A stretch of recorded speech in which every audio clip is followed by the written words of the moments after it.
Who's going fishing Sunday? I am. Let's go. Let's go. I am. I'm in.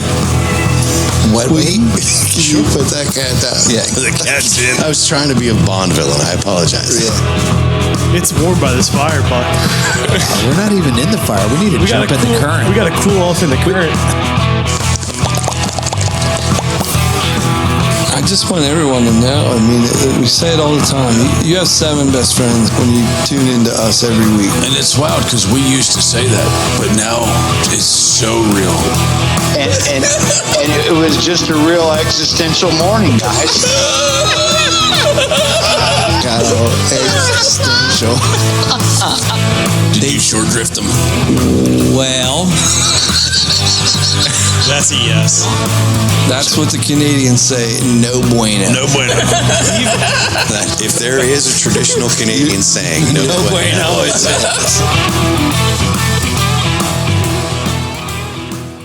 Hi, this is the Rutten River Pursuits podcast, and we are in the current. And my name is Brian. I'm Steve. I'm Will. I'm Ryan. And I'm Catfish. Brian and Ryan. Brian and Ryan. Ryan. What are the odds? Who's Brian? It's Pick Diesel. That's Pick Diesel. The one and only. Brian. Brian. Yes. Down south is Brian. North of the Mason-Dixon, it's Brian. That's not how I pronounce Well, my welcome name. aboard, Brian. Well, thank you. It's an honor to be here sitting at the table at the Casa Madera. The pleasure's all ours, bud. Steve, you gotta tell everybody how he got his name wrong for 40 years now. Yeah. Well, we've been following him, and he's been a loyal listener for a while, and for whatever reason, we just thought his name was Pike. Well, we have a carp and we have a catfish. Yeah, Why not have a it pike? made have a pike. Yeah. We've always wanted a pike. It was funny. I was just listening to. I was traveling up and down the road, going to Wyoming County to deer hunt, and I was listening to a back episode of the cast, and the first time that Pike Diesel was mentioned, I believe, was the Kyle Perkins episode. Really? And you were doing shout outs on Instagram, and I believe it was William that said Pike Diesel. Yeah. And, So it's all so that was the first. That was the first mention of the diesel. I hope you feel bad, bud. I don't. I've always wanted a pike. You're hiding it pretty well. I can tell deep down inside it It hurts. stings. I still can't do it. It's hard for me to switch gears like this when I've only called him Pike Diesel for... I'm never going to stop calling him Pike. That's his nickname now. It's been fun, though, having the guest host, Yeah. the listener host with us these last few weeks. Brian Thanks does. for stepping He's up. sitting in for Deke. Yeah. Brian does a lot of work with the NWTF and like Jake's Field Day, takes kids hunting, and we really appreciate that. And lots of conservation efforts. Absolutely. Thank you. And we've done a number of things, in person with you at this point, but we are actually almost to the point where it's been a year since we met you the first time, right? It was the outdoor show, Great American Outdoor Show this past year. Yes. Where we had our first in-person meeting. Yeah, how I got introduced to the podcast was Tracy Groves at Heartwood Outdoors had a shooting retreat, and I went to that retreat and met Sammy P. He participated in that event, and he was standing there talking with Greg Krebs, and started hearing about this podcast and this heavy metal duck blind. And Greg said, I was driving down the road, I couldn't stop laughing, listening to this episode about this duck blind that sinks. And so I grew interest, and I said, man, I gotta give a listen to these guys. And ever since, it's been downhill. So It's very accurate. We feel the same way. I spoke to Sammy P in length this week. He's doing very good. That's good. good. He's doing very well. Good. Yeah, so I continue to follow up with you and follow each one of you personally on Instagram. And I thought, man, these guys can kill a few animals and catch a few fish. I'd love to meet these guys. So my friend and I went to the outdoor show and found out what day you're going to be there, and met each one of you and attended your fan meeting or your appreciation event that you had there, and that's kind of how the relationship began. So I remember this. My wife told me some guy came up and gave me a hug. Who is he? And I said, well, that's Pike Diesel. And and we got a selfie for the first time at the Great American Outdoor Show. And she's like, I didn't know who he was. I felt so bad. I'm like, he knows who you are. Don't worry about it. You're good. It's a brotherhood hug. You're good. Mm-hmm. Well, you were bragging at that point too that you got to meet him before I did. I think did. I remember that. You were rubbing that in. There's not very many people in life that I continue to love and as a brother that outfish me on my own boat. But he's your own lake. Yeah, but I can't wait to go fishing again. That was only one day. It was a good time. Oh, he does it all the time. We took him out too, and he pulls out his lucky lipless Rapala. Lucky square bill. Says Lucky square bill. Hope. Yeah. Here, whip this in the weeds. Well, what a week some folks have had. I think everybody had a pretty good week, bud. Yeah. Tell me about it. What'd you do? I did do something outdoors this week. Let's hear it. Well,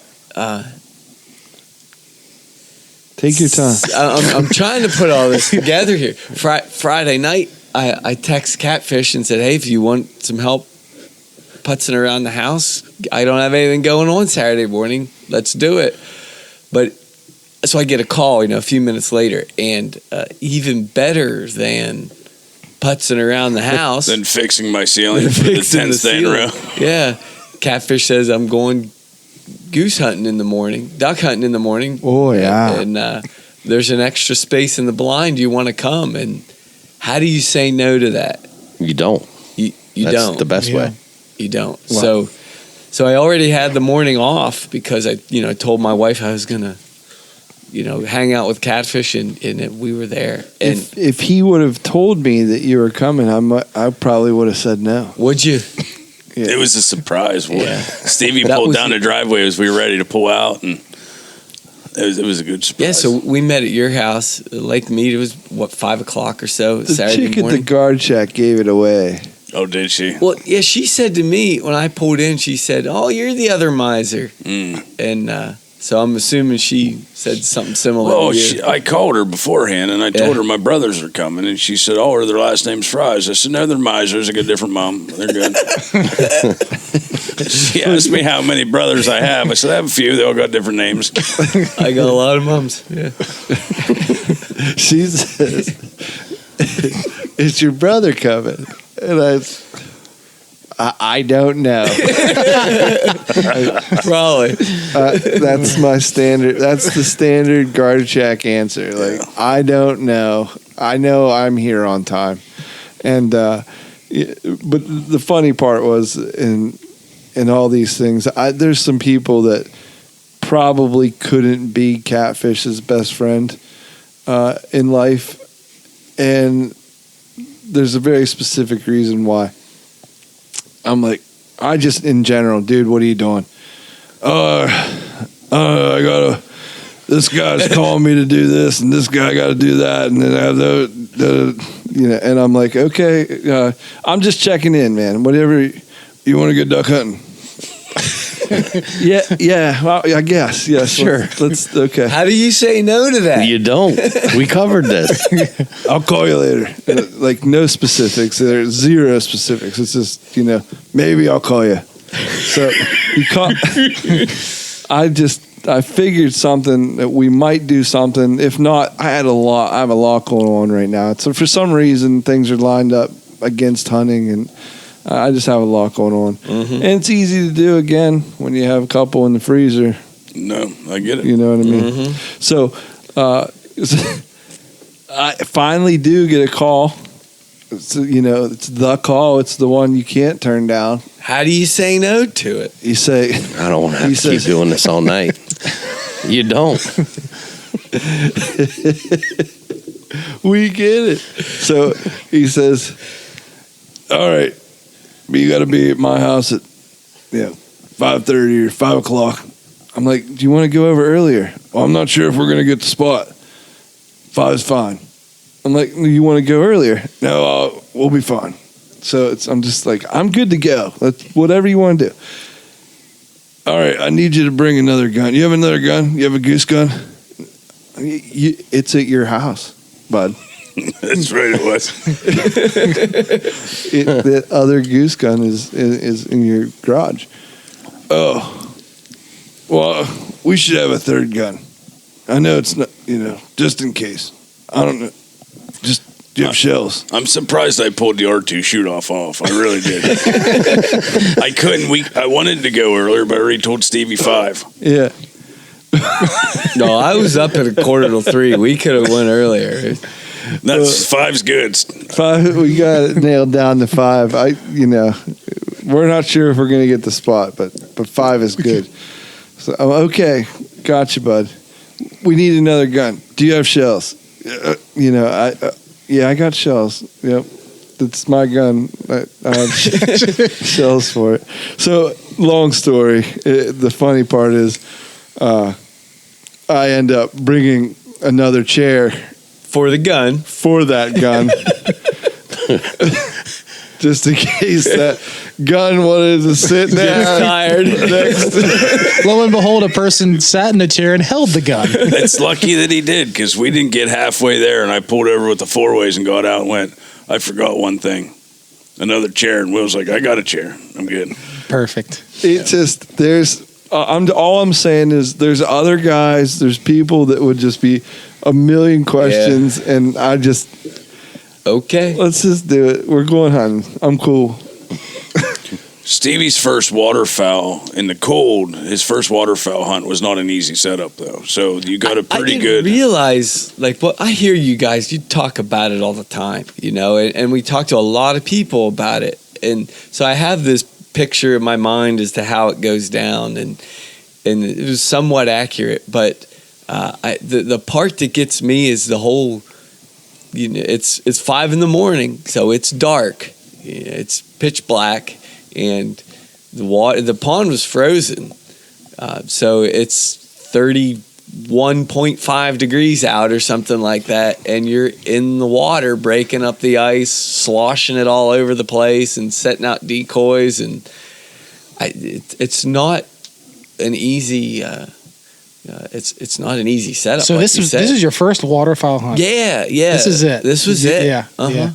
No better way to be christened than to break the ice on. Well, no. I didn't say I broke. Oh, okay. Let's not. All right.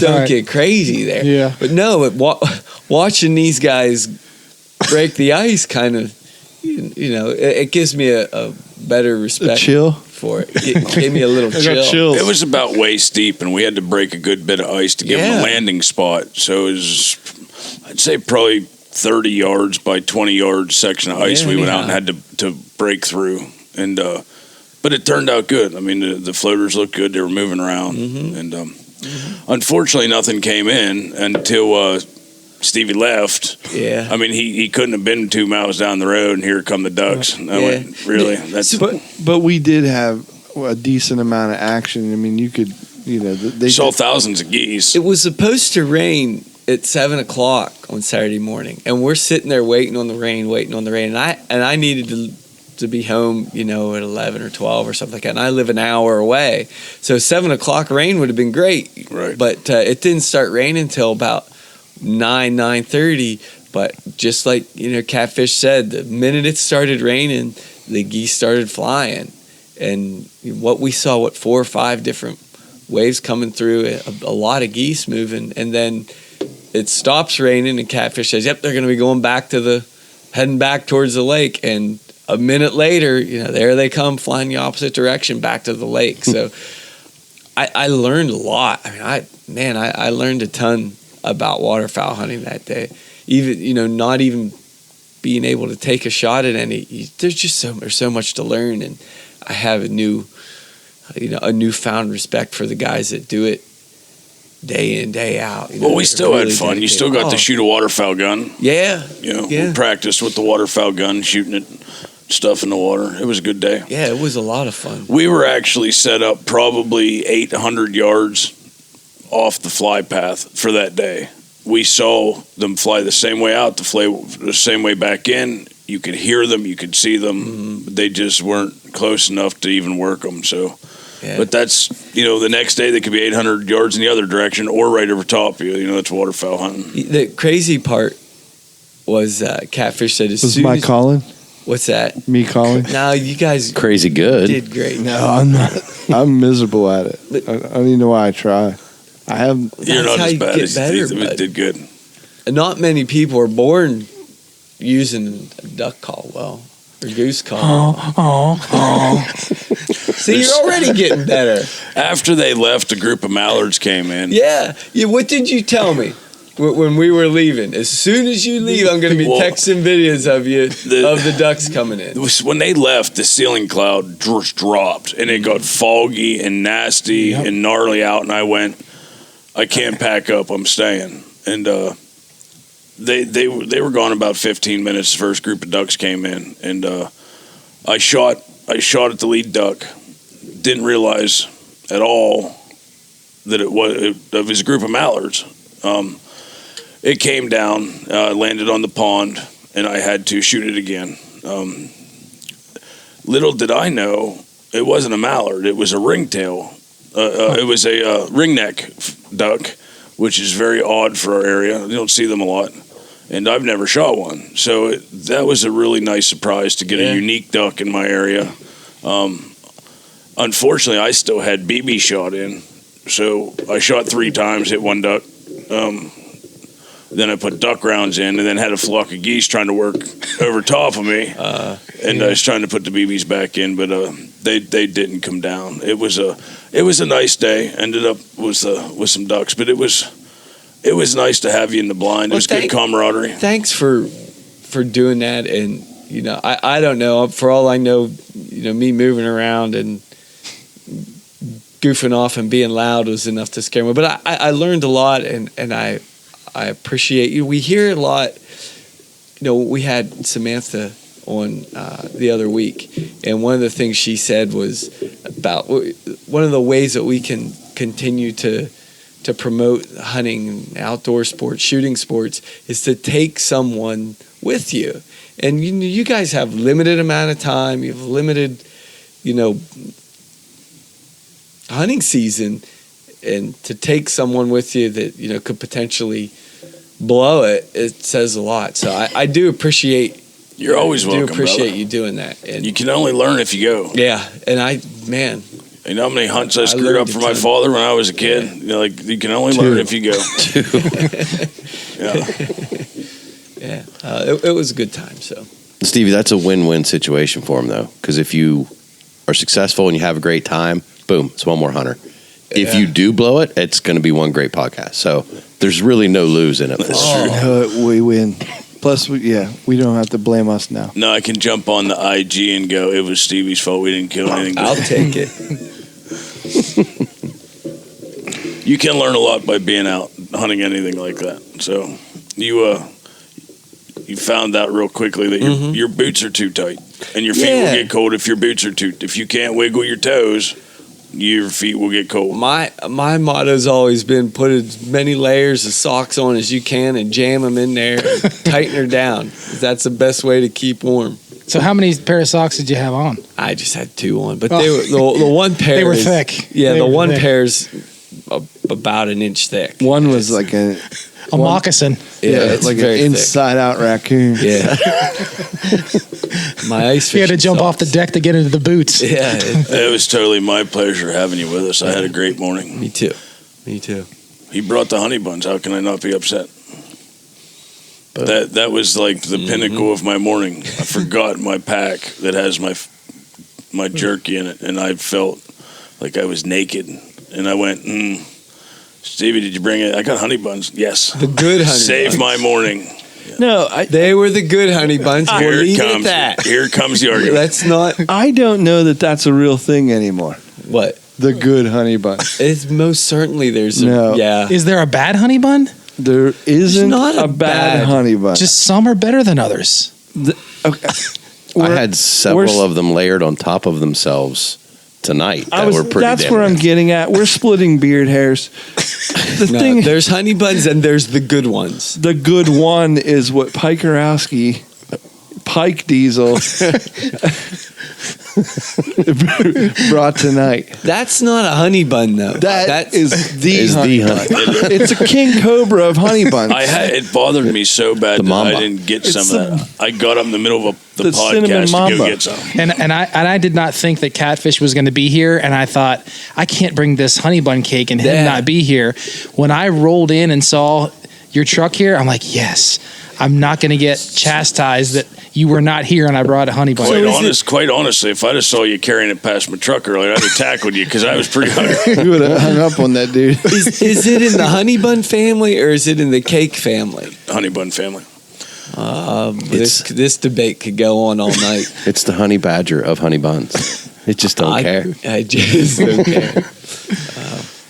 I can't. That is the pinnacle of honey buns. You're telling me. Monster truck. Or cakes, Bigfoot. depending on your point of view. I'd take. That was my favorite birthday cake ever. Yeah. It was so good because I took the rest of it home and ate it for the whole rest of the week.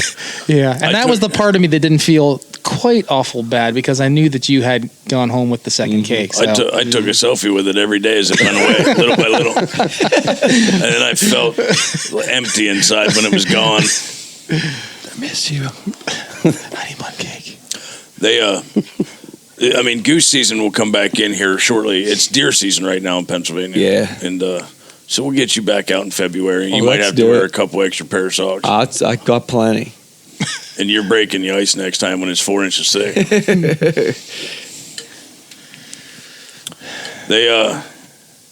I heard some young Madeira Yeah, that did pretty decent. that silent intern that we've got has been on a roll. He's having a heck of a season. Kid's on a tear. Man, Yeah. he is.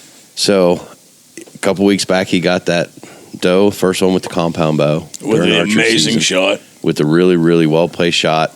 And Monday morning, 9:15, opening day of rifle season, he put down a 3-point. Yeah. And again, another really well placed shot. Good. But almost more impressive than the shot. And we've heard stories and everybody knows them. You take that shot, and as soon as you pull the trigger, you're second guessing yourself if it doesn't just fold, right? As soon as the deer runs, you're like, oh, did I miss? You get in your head real quick. For a 14-year-old kid with a bolt action rifle, it's a right-handed rifle, but he shoots left-handed. Predominantly left eye dominant. Yeah, he's left eye dominant. Right. He shoots left-handed with a right-handed bolt action rifle. He was able to. He killed that deer with the first shot. Yeah. Right. Perfectly placed shot right behind the shoulders. It was amazing. Yeah. But the deer's still on his feet, starts to run, and he was able to pull the gun off of his shoulder, work the bolt with his left hand, bring it back up, find the deer, and take the second shot. Now, Not easy to do. he missed the second shot, but The fact he can do it before the deer fell over was impressive. and had the composure to do it was Yeah. was also impressive because we practice and we do all the things that you're supposed to do, but we've never You have them snap in. practiced, rapid fire. What's it called? Snapping in is where you just sit there and aim and aim Yeah. and aim and aim and aim and aim and aim. Yeah. But we've never practiced rapid fire. A lot of the public ranges, it's not even allowed. Right. You go in there with semi-automatic and you start popping off rounds. Somebody says something. Yeah. There's going to be a problem. So to practice rapid fire is not something that has ever really crossed my mind, but he had the composure and, granted the second shot obviously missed the mark, but the deer's going 400 miles an hour at that point. And the great news was he barely got that second shot off and it was already nosediving. Right. So it was snow plowing through the leaves and that was it. It was over. He actually thought, he thought he missed the first shot and he took it out with the second shot because it was like he pulled that trigger and then it just fell. crumbled at that point. He was like, oh, the second one got it. I was like, no, it didn't. To himself, what an amazing shot. Yeah, he's like, oh man, I got it on the run. No, you didn't. But yeah, great shot and big body deer, which I know is the thing everybody says when it's a small rack. But I was really impressed by the size of this thing. What rifle was he using, Ryan? He used his 243. Okay. Yep, Yeah, youth good model, Savage Arms 243, and just a good shooting gun. We got a new scope on it. I had some issues a few weeks back with the scope. New Vortex scope that we put on it. Yeah. Can't go wrong there. Awesome. That thing is shooting good now. So yeah, he was able to get it done.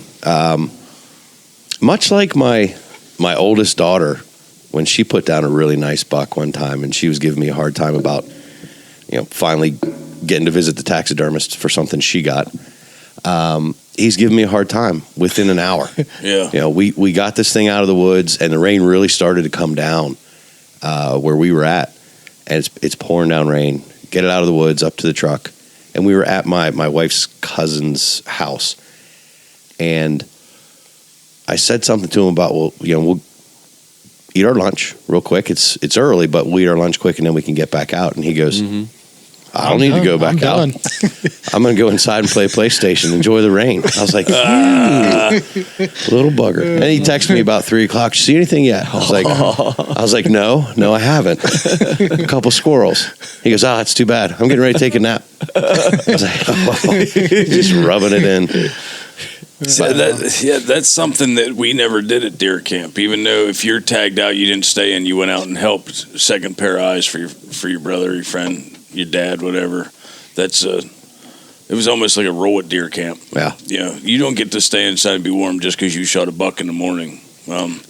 If we would have been up at camp, we probably he still would have went out. But now after the day is over and it becomes the second day, you have the right to stay inside, but you have to make breakfast and sleep help in. out. Oh, yeah. Yep. You can't just sleep in till noon. You got to get up and do something, and then go to sleep when everybody's going. But no, but I would have totally did the same thing to you because we've had some cold, windy, snowy days here the first week of deer season. Yeah, the weather's been the same as it's been all year. Rainy, pretty crappy. Yeah. Yeah, it was pretty nasty Saturday in Maryland. Our Maryland season came in Saturday, and I was looking forward to an all-day sit, and I made it till about 2:00, 2:30, and that rain was coming in sideways through the blind, and I'm like, I am done. There's no deer moving. I'm done. So I remember taking that poll. I voted on that. Nice. He put a poll out, said I didn't make it all day. It was pouring down rain. Am I smart or soft? Of course I put smart on it. But when it's pouring down rain, it's tough for see moving deer because guys aren't moving. The only guys that are really moving are the guys leaving. Yeah. So yeah, and I figured the deer were hunkered down and they were just bedded in for that. That weather was just ice and rainy. Yeah. It's no good. Should do that in a layout blind. What's that? Deer hunt. I've thought about it. That would be that'd be fun. One of the places here that I just hunted this week, it would be perfect for that, to cut that 250-yard shot down. There's no other way to get closer to that. Yeah. You just have a spotter with the radio. Take them. It would work if you had, the mounted bipod already set up, the gun set up, and you just had to sit up and shoulder it. You had, if you had a second. I mean, think about it. Whenever you're a kid and you wound that little thing on the side of that box and ding, ding, ding, ding, ding, ding, ding, bang, the thing jumps out of the box. It startles you, but you can't help but stare at it, even though it's an ugly clown. And I'm pretty sure that's what the deer do. It's like, what the hell is that thing? Like, they'll give you that second to shoot. There's only one way to know for sure. We're going to have to film this now. Yeah. You hunted in Pennsylvania on Monday, didn't you? Yes, I did. In Maryland, we are able to hunt on Sundays on private ground. So after sleeping in and not... you had to get that jab in, didn't you? But Pennsylvania does not allow semi-automatic. So in Maryland, we're allowed semis as well as hunting on Sunday. So we got kind of the best of both worlds down there. But anyway, so I got up Sunday and hunted for about 4 hours. And the first hour and a half, was able to witness a young boy shoot a 7-point. Nice. And I was actually able to see the deer drop. And so I sat there for about 15 or 20 minutes until they got moving and they came down. And his cousin was along the ridge as well. So I met the two of them over there just to congratulate them and take a look at the deer. And I said, yeah, I saw this deer yesterday, and it was moseyed through. I'm glad you were able to harvest it.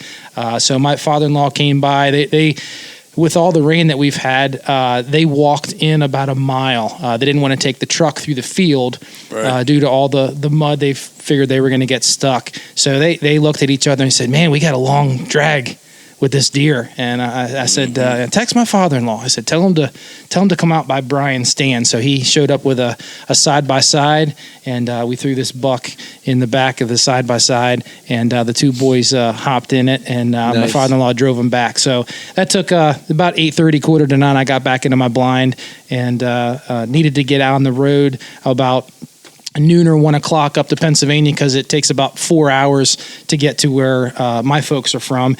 So I got up there and hunted Monday and Tuesday with my father and my grandfather. Grandfather's 91. He will be 92 in May. So it's just awesome to have him still around and be out. Yeah, that's great. My father also has a side-by-side, so he takes him out to the stand, and we hold his gun, and he climbs up the ladder into a box blind. Wow. And it's awesome. Still climbing. Yeah. His eyesight isn't the greatest, or his hearing, but he still wants to be out with us and be a part of the tradition.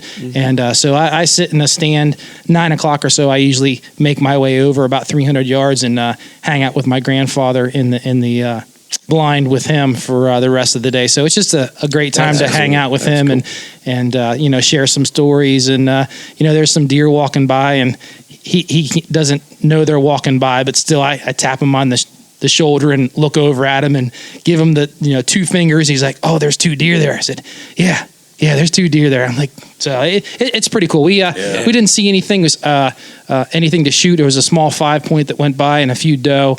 Nothing happened Monday. Tuesday I was able to get out and didn't see any shootable deer or buck, but was able to get my first coyote. Nice. I've been hunting predators now for about 3 years, seriously, and sitting in the blind, and there was a couple doe out in the field, and the one just kept picking up and looking behind her. She'd eat a little bit. She wasn't really spooked, but I knew something was back there. I was expecting it to be a buck. Right. And I turned around over my shoulder into the field behind me, and there goes a coyote going up the fence row. And that saying is true. As soon as you see a coyote, whatever you're hunting, it becomes a coyote hunt. That's right. So I grabbed the .6, slid the window open to the blind, and reached out and with the gun barked at her. She stopped, squeezed one off, and she didn't fall. And I thought, she took 3 or 4 steps, and I'm like, she's going to fall. She didn't fall. So I racked another one in, barked at her again, and this time she was about 130 yards and squeezed one off, and she dropped. So I quickly turned to the field in front of me where the deer were to see what was going on with them, and they were gone, and I turned back then around to see this coyote, and there was a second coyote. Wow. Cool. Couldn't get a shot at this one. This one was here. I was off to the races, so I didn't want to take a pop shot at a coyote at 130 plus yards. So, but it was a great time. How do you bark at him? How do you bark? Just like a regular dog, just woo. So what would you really? Woo. That's it. Yeah. So just do that a couple times, and they get to stop. And even after the miss, coyote took off and stopped, looked at it, and laid her down. So so they it was pretty cool. It was a nice looking coyote. So I brought it back here to Maryland. I have a gentleman who's a trapper that's by me, and so he's going to cape it out and get it tan. So I have my first gray fox that I have the hide to that I shot in North Carolina, and then I'm going to have my first coyote. It's caped out and tan. Cool. So, it was a great weekend. Thanks. Yeah, man. You can meow at them too. Meow. Really? Yeah. They don't mind that either. Well, they don't like cats, so that'll stop. I'll remember that. Meow. I yell, hey Yodi. I haven't seen any yet, but that's what I plan to do. That's what I'm gonna do. Probably what I do. Hey Yodi. I believe there was some other epicness to be had. What recently. a week. Yeah, I saw some pictures of somebody dragging a few deer.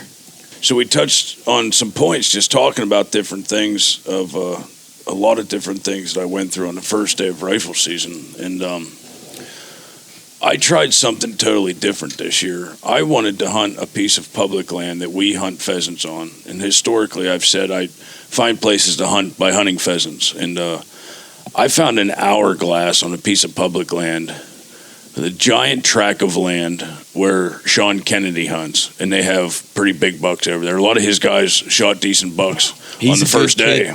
And so right, if they cross the road to try to get up to the 500-600 acres of state game lands, there's a very small 80-yard wide piece of woods that's, I don't know, maybe another 800 yards long. It looked to me, now it rained the first morning pretty hard, and I sat it out for a while. I did see one of the biggest foxes I've ever seen come up to me up the creek bed. So I was facing out a winding creek bed with the long grass that lays down when it floods, the flooded creek bed, but and then thick woods on both sides, and then fields on both sides. So for a mile in either direction, there's no other way for these deer to cross the road once pressure starts, except for through this hourglass thicket. And to me, I said, this is the perfect spot. And setting up in the morning in the dark, setting on the ground, we pheasant hunted today. Correct. Yeah, we pheasant hunted with Danny Lease there.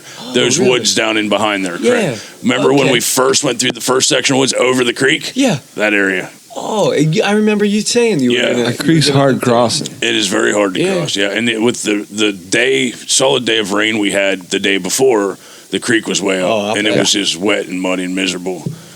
So as it started to rain that morning, I just sat back and looked around and went, this is heaven. This is the most perfect rifle spot I've ever seen for a pinch point for a big buck to come out. Mm-hmm. Unfortunately, it never did. There wasn't any movement or any guys. I heard very little shooting the first day in that area, except for on Sean Kennedy's property across the road. I heard 5 shots over there, of course. I call that the gauntlet when I drive to work, because I got to try to miss deer going through that section. But anyhow, so I get a phone call. I don't typically answer my phone, but Chris, a buddy of mine, Chris Mueller, that I hunt with, I call him Chris Fish, one of the better fishermen I've ever met. He actually calls me and he says, I don't know what to do. When he called, he said, Cat, I don't know what to do. He said, I watched this big 9-point come out in the morning, and it tucked back in the woods, and it came out 200 yards further down the wood line, and I watched it bed down about 250 yards out, and it never got up. There's no way for it to leave. He said, I can't make that shot. I'm not comfortable making a shot over 100 yards with the rifle that I have, and whatever. I'm just not comfortable, and I don't know what to do. I know where it's at. I can't get a shot at it if it stands up. So I told him, all right, I'll pack up and I'll come over there. I'll come in the other side of the field. So the only way to explain this is if you lay a piece of white printer paper on front of you and you draw a circle right in the middle of it, there's a rock outcropping, a big section of rocks, ancient, where the farmers would pile up all the rocks because they were too far to big rocks, truck-sized rocks. Right. You weren't moving them the whole way across. Right. So they put them all in this field that is typically a cornfield. So on this piece of paper, if you look from that circle to both corners of the edge of the paper, it's 250, 260 yards to each corner. And then the opposite corner behind that would be the barn and the farm. And so as Chris is sitting in this rock outcropping, I pack all my stuff up and I get out of the woods. I'm pretty wet, change my coat, and I head on over there. And I come in the backside of the farm. Takes me a while to get in, and I sneak down into him in the rock outcropping. So the line of sight, I put the rock outcropping between me and the deer, so he couldn't see me come in. And I snuck around real quiet and sat with Chris. I got the bipod up. I sat up for a while. Actually laid prone for a little bit, and then sat back up again. So 3 hours went by, staring at where this buck was bedded as he's whispering to me where it's at. At one point, we did see its horns turn, his head come up, and now I'm excited. I saw it, and now I know where it's at. You were telling me, and now I see it. Just takes a little Little glimpse. Oh. Gets everything moving. So I had the Ruger 1 falling block, 300 Win Mag with a 40 millimeter objective Leopold on it. I had all the right equipment to make the shot. It wasn't out of my realm of shooting ability. I just waited. We sat in the rain for 3 hours. Will was talking about scope time down there with field to plate. This is probably the most scope time I've put in a while.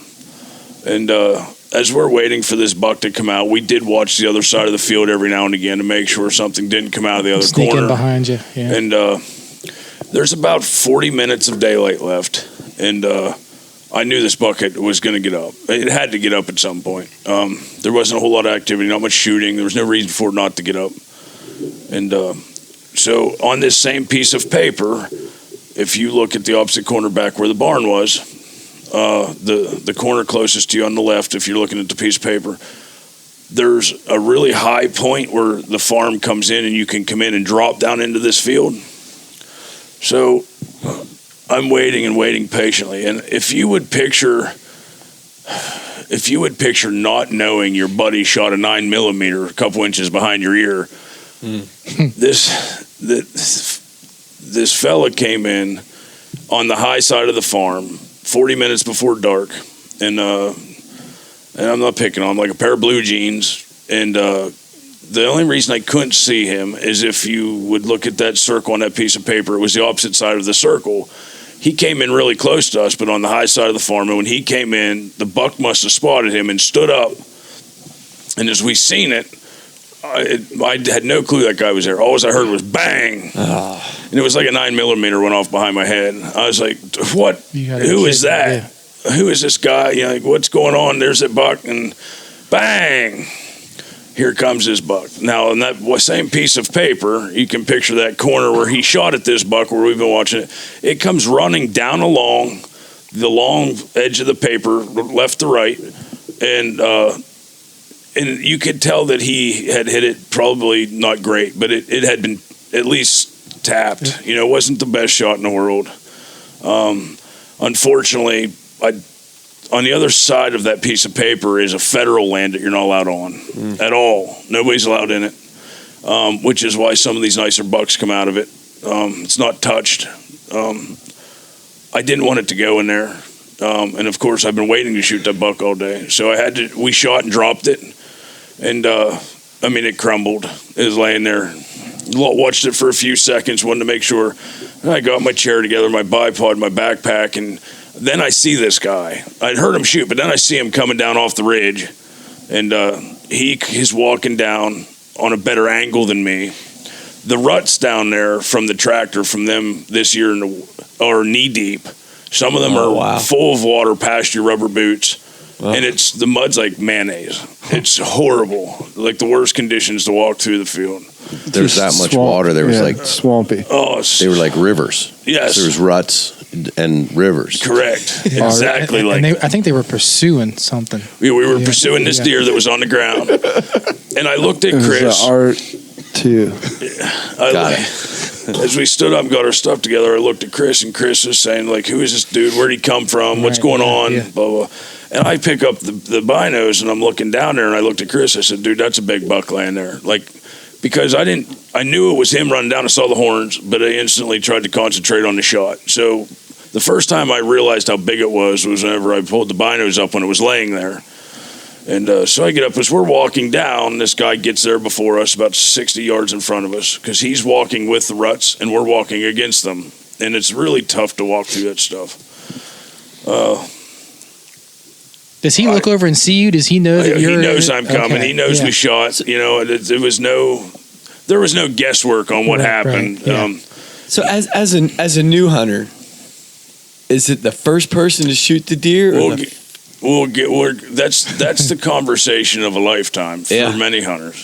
First blood or kill shot is a big ethical conversation when you're hunting around a large group. There's not like a general consensus within the people hunting believe community. different things. Yeah. However, in this situation, I knew what happened. Right. Like this deer was going to disappear the way that it was run. It was going to go in the ball belong. It was going to be gone. It wasn't going to be retrievable. So, Yeah, well, I mean, I was just going to say that too. For a new hunter, property lines trump a That's lot, right. a lot of Recoveries. shots. So had he Yeah. shot at this buck and it ran to the neighbor's farm and that guy shot it, regardless if it was a mortal wound, that guy can say it's his deer, it's on his property. So yes, that's a whole nother ball game in Oh, man. And Pennsylvania. he had that federal that federal land right next to it. You had situations that all kind of factor in. So that's the trump card. Yes, if it had made a left turn and ran 20 yards to the left into the woods, whether it was wounded or not, it wasn't You would've- retrievable. It was done. Yeah. You wouldn't have been able to go in there. Right. Yeah. You would have wanted to. I Yeah. would have wanted to. So, luckily, it dropped in the field, and as I was walking down, this person who I don't know who it is at this point got to it first, and I heard boom. I went, and my buddy Chris yelled out, "What are you doing? It's down!" Like, what are you doing? And we don't know what's going on at this point. And I go down, and he's like, I don't think it was down quite properly. So, I finished it. It's, it's mine. It's my deer, blah, blah. And as a sportsman, you have to take a big breath and kind of assess the situation. Mm-hmm. The very first thing out of my mouth I remember asking him is, "How old are you, sir?" And he said, 73. And I went, I said, "You shot at this buck up there. We've been, watching it all day." I explained the situation. Like all day. Yeah, in the rain. In the rain. You kind of just showed up and shot at it.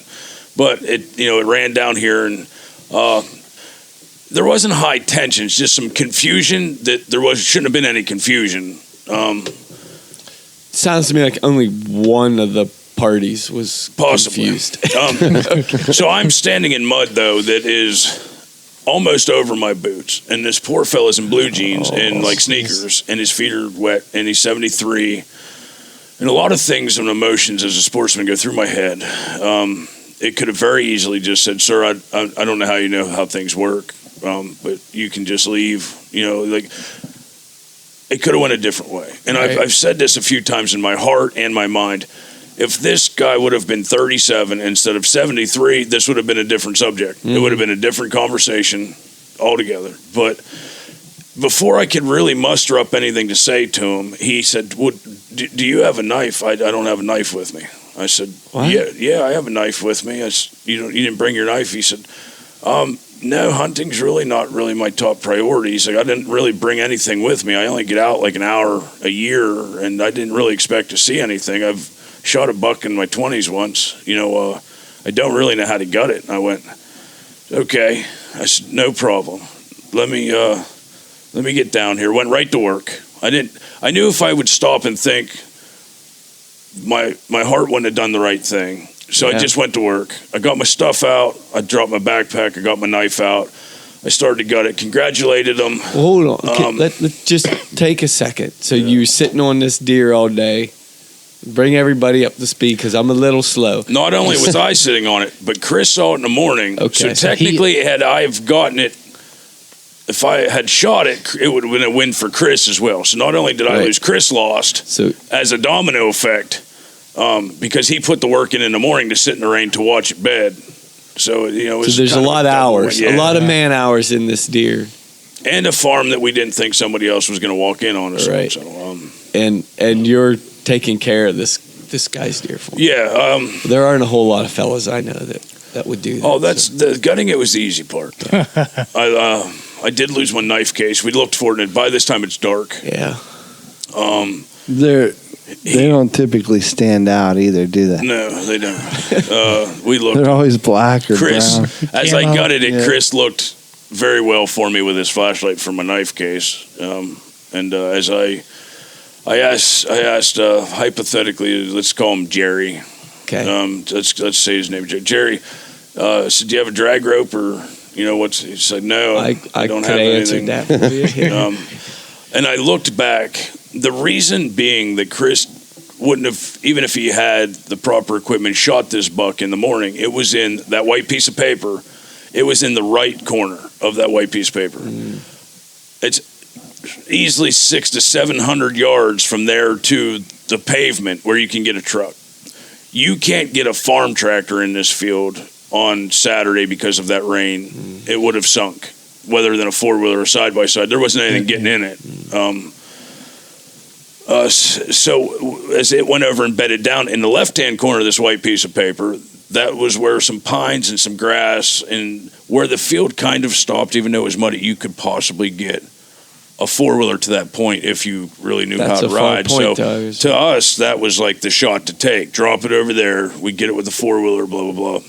So real quick, I'm dense, and you know, I'm right there with you. I'm on, you know, not a lot of sleep, and if the guy was 37, what happens?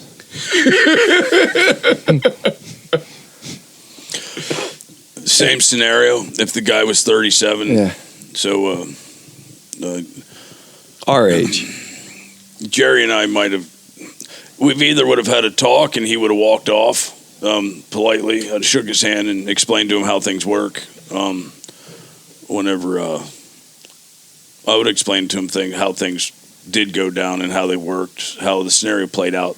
The water was pretty deep in the ruts. I might have had to baptize him for a few minutes until he got the idea. But, I mean, it was a bad situation. It really was, because when you have two hunters that believe wholeheartedly that it's their deer, yeah, there's no good that can come from not one of you backing down. And I don't believe, you know, right in my heart, I have more time to hunt in my life. Maybe Jerry doesn't. And whether they're 37 or 73, we hunted more than they did. The short answer to your question, I mean, just as a rule, if he was, whether we do or not. So he's 37, he's my age. The short answer to my question is you've been seeing pictures on IG of my 9-point. Yeah, that would have been the short answer to that question. Or just, well, see you later. Good luck getting it out of here. Yeah, they're nice shoes you have on. Aren't your feet cold? Get moving. Or I would have told him, it's 700 yards to the pavement. Yeah. Have fun dragging your deer out. And when he quit, I would have then finished dragging the deer out. I would have said, and then you'd have said, "That's my deer." Well, I would have said, "There's two back straps, 2 hindquarters." There's much, and that's the thing. There's much more than shooting an animal and owning it and calling it yours. Because as I was gutting this deer, and I was field dressing this deer out, and everything changed in me. The sportsman changed. I was congratulating Jerry. I was patting him on the back. I told him I'd take pictures of him later. Don't worry, we'll get it out somehow. There's two sides of it. My inner monologue was going, dude, how am I going to get this out of here? It's going to kill me. It is a big, big deer. I threw the drag rope on it. I gave Chris, my friend, my backpack. Mm-hmm. And, of course, he carried it out. And I did tell Jerry, I said, if you wouldn't mind carrying my rifle, that would be grateful. Please don't drop it. Because it was easy to fall without dragging. Yeah. This drag, I've drugged deer a long ways before. This drag, I started to go about 50 yards over the ruts. So almost like a record player against the grooves. Yeah, yeah. And not only was I just getting mud and water all through the deer, I kept falling and tripping, and I was caked in mud. At one point, like half my beard was just mud, and I stopped, and I couldn't breathe. I posted a thing on Instagram the other day about the fight with nicotine, and these are moments where I get mad at myself, going, I can't breathe. My heart's burning, my throat's burning, lactic acid's building up, my legs are cramping, and I've gone 60 yards with this thing. So I decided to stop on this white piece of paper. We were where the circle is. We were to the right, past it, down clean down at the field line, the edge of the paper. I decided to stop and drag it all the way to the far left of the paper where the bed was, where the buck was bedded. So by the time it had shot until it was dropped, it was easily 400 yards. I drug it 400 yards for over the next hour, stopping and going, and then I got it to a grassy area that was still muddy but grassy. You could now finally get traction. So imagine walking in mayonnaise pulling a 200-pound deer. I was on like that weird angle, but then your feet give out and you fall, and your feet get out and you fall. When we got it over to that area, it was all uphill from there. It was still another 170 yards to 200 yards to the truck, but it's all uphill. Yeah. And I finally broke down, and And Chris looked at me a few times. He said, dude, you're a better man than me. I wouldn't do all this. You're killing yourself. You're not going to be able to walk tomorrow. I would have left it there. You know, don't do this. He's like, your backpack's heavy. I'm like, thanks. I appreciate it. Thanks. Thank you. But I finally did have to stop and come to the realization that I was done. And as much as I wanted to help, I was done. So I told Jerry, I said, dude, we got to regroup. I got to get all these clothes off. I'm going to my truck. We'll plan something. I left. I told Jerry I'd be back as soon as I could. I went to my house. I got the four-wheeler, loaded it on the truck. I had to take the plow off real quick, which was kind of crappy, muddy. My new truck, it's got 20,000 miles on it. It's caked with mud. I took the plow off. Unfortunately, the battery's dead, so jumping the battery box every time it shuts off kind of sucked, taking the seat on and off. Got on the truck. I let it run until we went over to the farm. I got there about 40 minutes later, and I threw Jerry on the back, and we rode down in four-wheel drive. I told him, hang on, man, because it wasn't easy to get down in there. Mm-hmm. We loaded the deer on the back. We strapped it down with the ratchet strap on the back. He sat on it as we rode out, and we got up to the driveway. This is hours later.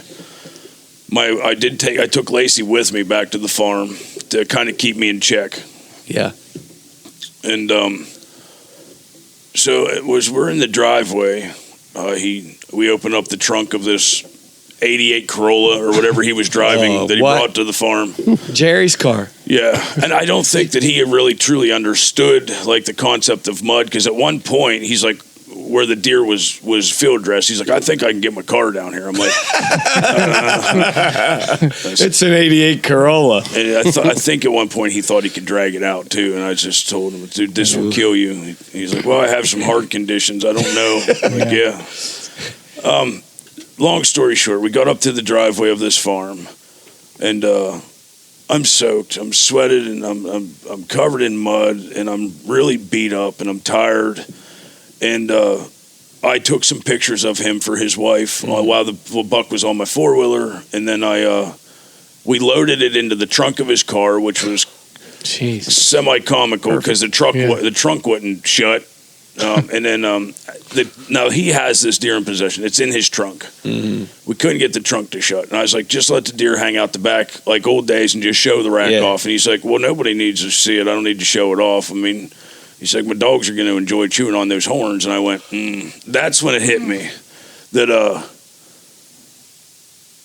I maybe should have argued it a little bit. Like, and then I said, well, what are you going to do with it? It's late now. The butcher's, with the closest butcher might not be open. He said, I have a boy down on the farm that'll take care of it for me, and hang it and clean it out and whatever it needs to be done. You said it needs hosed out. He'll take care of it. And I said, where was this boy 4 hours ago? Like, you said a farm boy, right? Where? Oh, well, he's probably busy farming. I get it. And so, anyhow, he was very thankful. He tried to give me money, and I gave him a hug instead. And I said, this is what brothers do, man. So, I don't want your money. Go on, just take the deer and go enjoy yourself. I gave him my phone number in case he needs help again later. Chris was talking to Lacey in the driveway. I don't think his story was quite as sportsman as mine. He had a few words about the whole day, which was reasonable. Understandable, absolutely. Some sides of me, pain sides, were saying the same thing. Mm-hmm. And Lacey was telling me some of that on the way home, which was comical because Chris is, fireman from D.C. He's heard it all, done it all, so long story short, I went home. There was a part of me there that thought, my WMPT father's out hunting today by himself. I can't be with him. And if a young man would help him out, then that's what I needed in life. Yeah. So absolutely. It was bittersweet first day of rifle season. Mm-hmm. Big 9-point split left brow tine, beautiful buck. Really? And I'm not going to get into the next day because 40 yards from real quick. So all my clothes are muddy. I throw them in the washer, and now they're in the dryer, and I leave for work, and I don't think I'm getting out on time on Tuesday. But I get out early, and I decided to go hunting Tuesday evening down in the same area. Now I'm hunting in the area. I moved over from the rock pile to where that deer was bedded closer, and where I left the deer the night before to get it with the 4-wheeler. Yeah. And all I had on was frog togs. It's always in my truck and my rubber boots. But I was blessed right towards evening with really good optics. Just a few minutes left of shooting hours. I had a four does come out and a really nice 7-point, big-bodied old deer 7-point, probably on its downside actually, broken hooves and all. Those hooves look jacked, yeah. I could just barely see through the scope that it was legal. It was taller than its ears, a nice buck. And I'm sitting there looking through the scope, and it's walking out in the field. It came out not 40 yards from where I gutted that other buck, which was crazy, out of that federal land. And it's walking up towards the barn, and I sit there and go, just walk.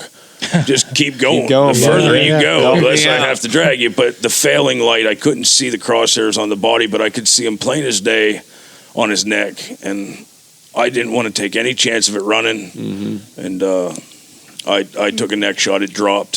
So I was very blessed to get a big-bodied 7-point the night after. Yeah. That's good. And, things happen for a reason. The flashlight came down to me. It was a Mennonite, really nice guy, and he called his nephew, which was a Mennonite, and instead of me dragging this deer out again, which scared me, it's almost the reason I didn't shoot the night before. I was like, I don't have it in my body to drag another one. The Mennonite showed up with a big farm tractor and helped me out, and we had a nice Bible study on the tailgate. Yeah. So my deer season has had a lot of ups and downs, but it's amazing what hunting can do when you're not ready for it, to teach you just being humble in life. A life lesson. Yeah. I think you would have helped Jerry if he was 37. I would Probably. I would have taught Jerry some other lessons. Not.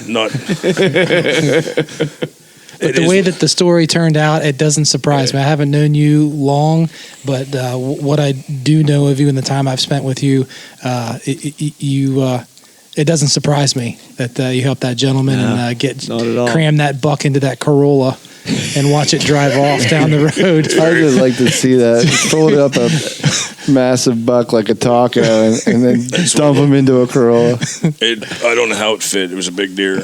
We made it fit, but thank you. And it worked out. I mean, the next night, look what happened. I mean, you were, turned full circle, and you downed this buck. People helped you, and it's wild how it works. Too. You got to be careful. You never know what another man's going through in life, so don't just randomly say something to a person in life. You have no clue where they are if you're not standing in their shoes. That deer, to your point, that deer can mean the world. I think that it did at first. The horns meant nothing, but the meat did. And I found out later from the Mennonite fella that's a friend of mine, that turns out that the multiple farms have one guy, the father of all the boys that run the farms.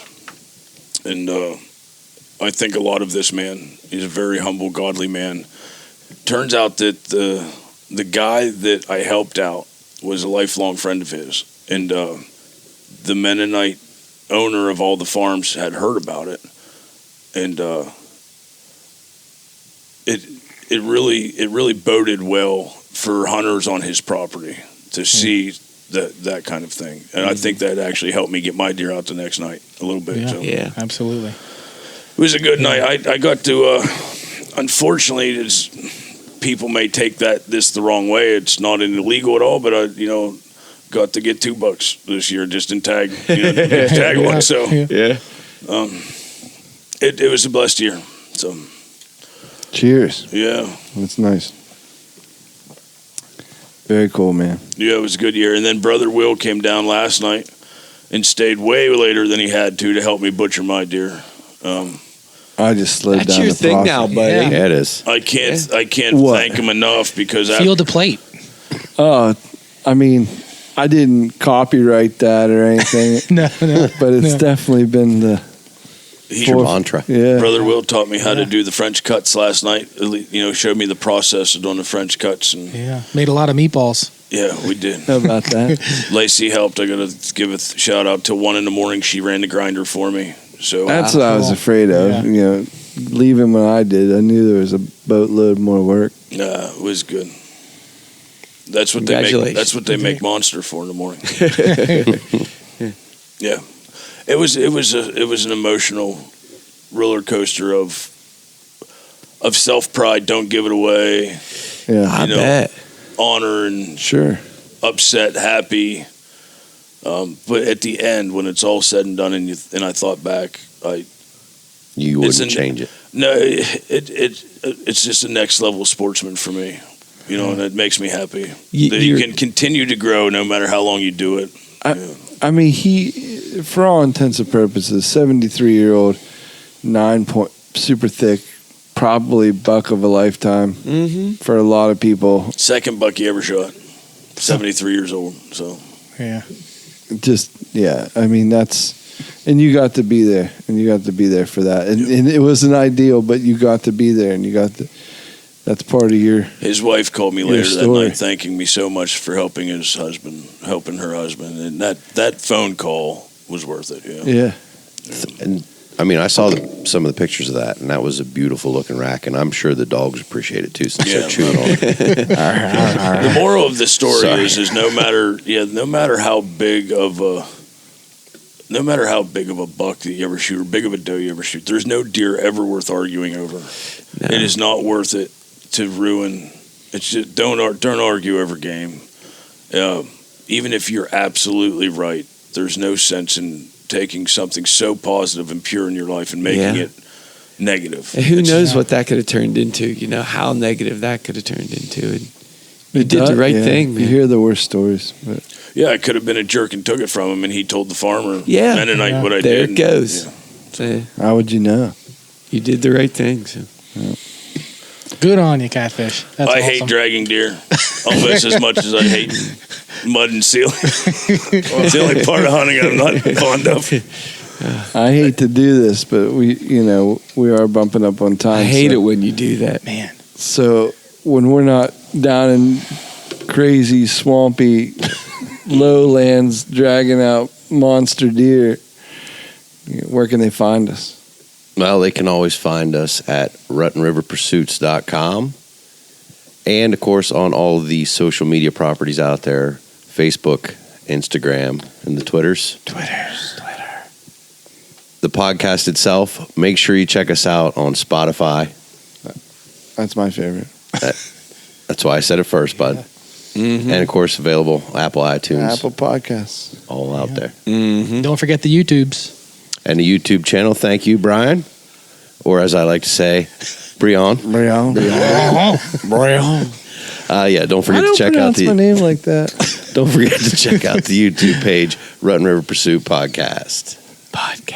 And real quick, Brian, thank you again for coming out tonight. Awesome. It was a pleasure. Always you guys. great to have you. Make sure you guys check him out. Apparently, it's pronounced Pick Diesel on the Instagrams. Yeah. But, the jury's still out on that. Type in Pike Diesel. He'll come up, too. Invite him to all your events. He brings great cake. Oh, yeah. Super cake. Thanks for bringing that out, bud. We obviously didn't get to the Better the Hunt topic hat tonight due to the epicness. It's just a long story. Sorry I drug it out, but it was good. But you can go to betterthehunt.com, and it is cold enough now to go get yourself a bow mitt and help you hunt that late season. Keep your hand warm while you're hunting with that bow. And there's big things coming out. Apparently, we got the insight on ATA. ATA's got some big news at betterthehunt.com. Yeah, it's going to be good. Nice. So you can use Rut River 20. That's 20% off any bow mitt. Yep. And now that my hand's warm, I need to fill up my belly. What do I do? The Rutmas is coming. You might get some. You might get some for Rutmas. Don't worry about it. Nice. Dude. Is it Rutmas 30? I believe it is. It's Rutmas 30 time already. If Santa Buck was here, he would tell you to go over to mfjerky.com. With a big old bag of existential. Existential nod. Get that jerky and get that coffee. Get over to mfjerky.com and use that code RUTMIS30. 30% off the entire website. Website is insane. Come on. I need some coffee right now. Like Brother Will, I think I've been pushing for days. Yeah. They're running together. That's Need right. some MF jerky. Get you some, MF boys. coffee. All right. Thank you, Brian, for showing up. Thanks, Absolutely, buddy. my pleasure. You're the Thank you, man. guys. All right, guys. Later. See it. Trash Panda Quiver.